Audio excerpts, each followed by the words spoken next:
Assalamualaikum warahmatullahi wabarakatuh. Saya Marsana Nugra Fadila. Pada presentasi kali ini saya akan mempresentasikan apa itu dasar perhitungan pajak, apa itu depresiasi, dan apa itu amortisasi. Pertama yang akan kita bahas yaitu dasar perhitungan pajak.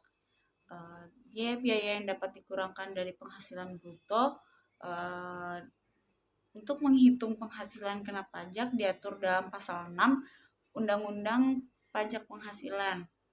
Di antaranya itu yang pertama biaya yang secara langsung atau tidak langsung berkaitan dengan kegiatan usaha yang meliputi biaya pembelian bahan baku, biaya berkenaan dengan pekerjaan atau jasa yang termasuk upah, gaji, honorarium, bonus, gratifikasi, dan tunjangan yang diberikan dalam bentuk uang. Lalu ada bunga, sewa, royalti, ada biaya perjalanan, biaya pengolahan limbah, premi asuransi, biaya promosi, biaya administrasi, dan pajak kecuali pajak penghasilan. Lalu yang kedua itu ada penyusutan atas pengeluaran untuk memperoleh harta berwujud dan amortisasi atas pengeluaran untuk memperoleh hak dan atas biaya lain yang mempunyai masa manfaat lebih dari 1 tahun sebagaimana yang dimaksud dalam pasal 11 dan pasal 11A ayat 1 huruf B. Lalu yang ketiga itu ada iuran kepada dana pensiun yang pendiriannya telah disahkan oleh Menteri Keuangan pasal 6 ayat 1 huruf C. Lalu yang keempat ada kerugian karena penjualan atau pengalihan harta yang dimiliki dan digunakan dalam perusahaan atau yang dimiliki untuk mendapatkan, menagih, dan memelihara penghasilan. Lalu yang kelima ada kerugian selisih kurs mata uang asing.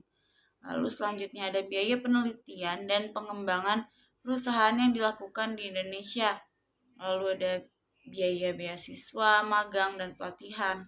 Lalu ada piutang yang nyata tidak dapat ditagih dengan syarat telah dibebankan sebagai biaya dalam pelaporan laba rugi komersial, wajib pajak harus menyerahkan daftar piutang yang tidak dapat ditagih kepada Direktorat Jenderal Pajak dan telah diserahkan perkara penagihannya kepada pengadilan negeri atau instansi pemerintah yang menangani piutang negara. Dan juga syarat sebagaimana dimaksud dengan poin sebelumnya berlaku untuk penghapusan piutang tak tertagih debitur kecil. Lalu nomor 9 itu ada sumbangan dalam rangka penanggulangan bencana nasional yang ketentuannya diatur dengan PP 93 tahun 2010. Lalu selanjutnya sumbangan dalam rangka penelitian dan pengembangan yang dilakukan di Indonesia. Lalu biaya pembangunan infrastruktur sosial yang ketentuannya diatur dalam PP 93 tahun 2010. Lalu ada sumbangan fasilitas pendidikan yang ketentuannya diatur dengan peraturan pemerintah. Lalu yang terakhir itu ada sumbangan dalam rangka pembinaan olahraga yang ketentuannya diatur dengan PP 93 tahun 2010. Lalu selanjutnya ada biaya-biaya yang tidak dapat dikurangkan dari penghasilan bruto. Menurut pasal 13 PP 94 tahun 2000, pengeluaran biaya dan tidak boleh dikurangkan dalam menentukan besaran penghasilan kena pajak bagi wajib pajak dalam negeri dan bentuk usaha tetap, termasuk yang pertama yaitu ada biaya untuk mendapatkan, menagih, dan memelihara penghasilan yang bukan merupakan objek pajak, pengenaan pajak yang bersifat final, dan dikenakan pajak berdasarkan norma penghitungan penghasilan neto. Lalu yang kedua itu ada PPh yang ditanggung oleh pemberi penghasilan. Lalu selanjutnya ada premi asuransi kesehatan, asuransi kecelakaan, asuransi jiwa, dan lain-lain. Lalu selanjutnya itu ada pergantian atau imbalan sehubungan dengan pekerjaan atau jasa yang diberikan dalam bentuk natural dan kenikmatan kecuali penyediaan makanan dan minuman bagi seluruh pegawai serta penggantian atau imbalan dalam bentuk natural dan kenikmatan di daerah tertentu yang berkaitan dengan pelaksanaan pekerjaan yang diatur dengan berdasarkan peraturan Menteri Keuangan. Lalu selanjutnya ada jumlah yang melebihi kewajaran yang dibayarkan kepada pemegang saham atau kepada pihak yang mempunyai hubungan istimewa sebagai imbalan sehubungan dengan pekerjaan yang dilakukan. Lalu ada harta yang dihibahkan atau bantuan untuk atau sumbangan dan warisan. Lalu selanjutnya itu ada pajak penghasilan, lalu ada biaya yang dibebankan atau dikeluarkan untuk kepentingan pribadi wajib pajak atau orang yang menjadi tanggungannya. Lalu yang terakhir itu ada gaji yang dibayarkan kepada anggota persekutuan, firma, dan perseroan komanditer yang modalnya tidak terbagi atas saham. Lalu selanjutnya kita akan membahas depresiasi. Depresiasi ini adalah konsekuensi dari pemakaian aktiva tetap dan aset tersebut biasanya mengalami penurunan kualitas. Menurut penalaran umum, depresiasi ini merupakan cadangan yang ditujukan untuk membeli aset baru demi mengganti kanci aset lama yang sudah tidak produktif. Sementara itu, menurut akuntansi, depresiasi ini merupakan pengalokasian dana yang diperoleh dari aktiva tetap ke dalam biaya pokok produksi atau beban operasional yang disebabkan pemakaian aktiva. Lalu ada faktor-faktor yang mempengaruhi depresiasi. Di antaranya yang pertama itu harga perolehan atau cost. Harga perolehan ini merupakan uang yang dikeluarkan demi mendapatkan suatu aktiva yang menempatkannya supaya bisa dipakai. Lalu yang kedua itu ada nilai residu. Residu suatu aktiva ini merupakan total yang diterima jika aset dijual, ditukarkan, atau cara-cara lain saat aset tersebut tak dapat dipakai lagi. Nilai sisa ini juga termasuk pengurangan biaya-biaya yang terjadi selama masa penggunaan. Lalu ada estimasi pada manfaat. Perkiraan usia kegunaan suatu aktiva dipengaruhi oleh cara memelihara dan kebijakan yang dianut dalam reparasi estimasi. Estimasi ini dapat dinyatakan dalam satuan waktu, satuan jam kerja, atau satuan hasil produksi. Lalu selanjutnya itu ada pola pemakaian atau pattern of use. Pola pemakaian ini kerap kali diabadikan dalam mengalkulasi total beban depresiasi periode.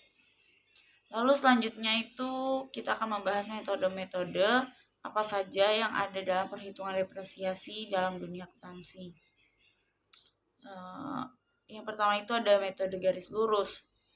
Metode garis lurus ini paling sering dipakai untuk menghitung depresiasi.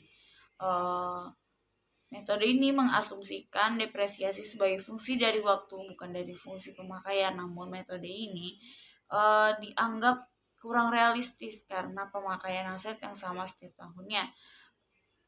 Rumus dari metode ini yaitu dari harga perolehan dikurangi nilai residu lalu dibagi umur ekonomis, yang hasilnya itu adalah penyusutan.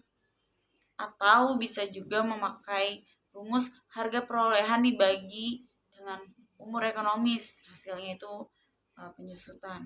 Lalu metode yang kedua yaitu metode beban penurun.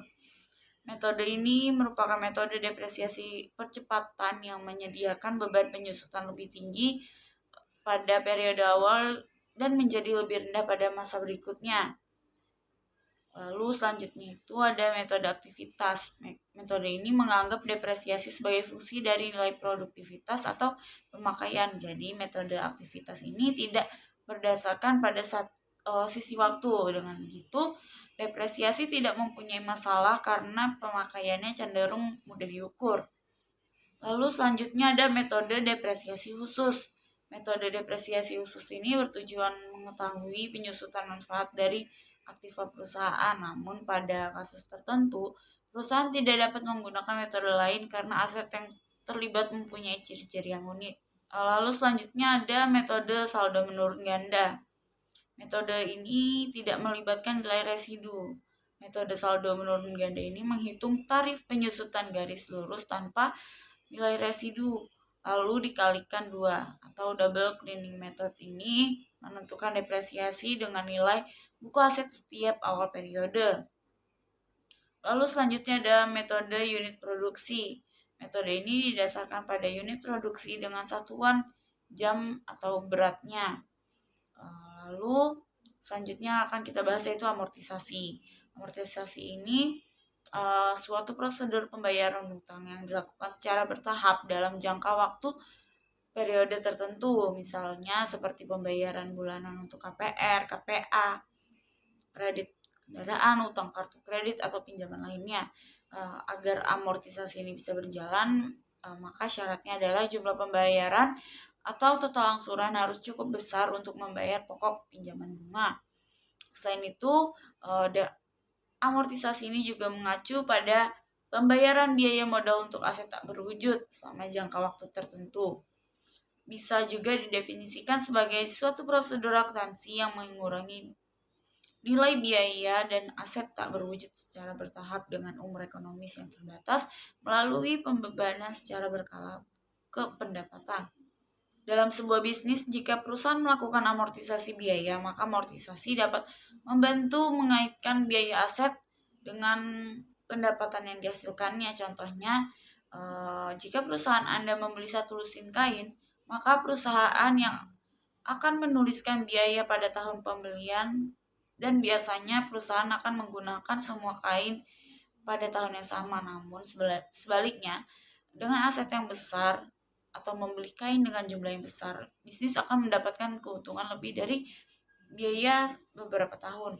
Hal ini bisa menghemat biaya secara bertahap selama beberapa tahun. Lalu selanjutnya kita akan membahas dana amortisasi. Dana amortisasi ini adalah pengumpulan dana secara berkala untuk membayar beban amortisasi tersebut tiap periodenya. Tujuannya dari amortisasi ini untuk mencerminkan nilai penjualan kembali. Lalu cara menghitung amortisasi: dengan adanya amortisasi artinya pembayaran hutang terdiri dari pembayaran pokok pinjaman dan pembayaran bunga. Pokok adalah saldo pinjaman yang masih beredar dan perlu untuk dilunasi. Semakin banyak pokok yang dibayarkan, maka pembayaran bunga akan semakin berkurang. Lalu selanjutnya ada menghitung amortisasi pinjaman bulan pertama. Langkah yang pertama itu mengumpulkan data untuk menghitung amortisasi pinjaman.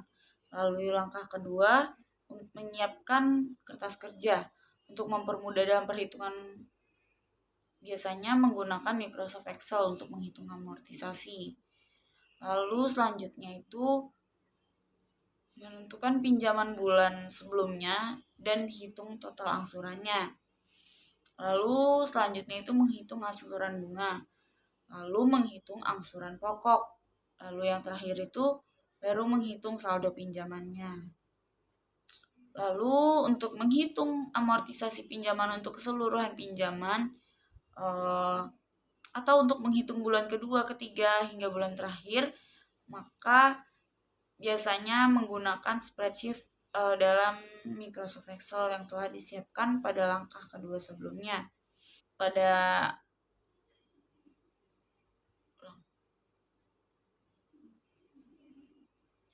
Berdasarkan pada tabel hasil perhitungannya nanti, kita bisa melihat bahwa saldo pinjaman ini semakin berkurang setiap bulannya. Seiring waktu, angsuran pokok semakin bertambah sedangkan angsuran bunga semakin berkurang. Lalu analisis amortisasi pada akhir pinjaman atau akhir periode itu biasanya yang pertama membayar angsuran bunga menurun sampai mendekati nol. Lalu pada periode akhir masa pinjaman biasanya pembayaran angsuran pokok itu mendekati keseluruhan jumlah pembayaran pokok pinjaman. Lalu yang terakhir, jumlah saldo pinjaman pada akhir masa pinjaman itu harus 0 rupiah. Sekian pemaparan materi dari saya, kurang lebihnya mohon maaf. Wassalamualaikum warahmatullahi wabarakatuh.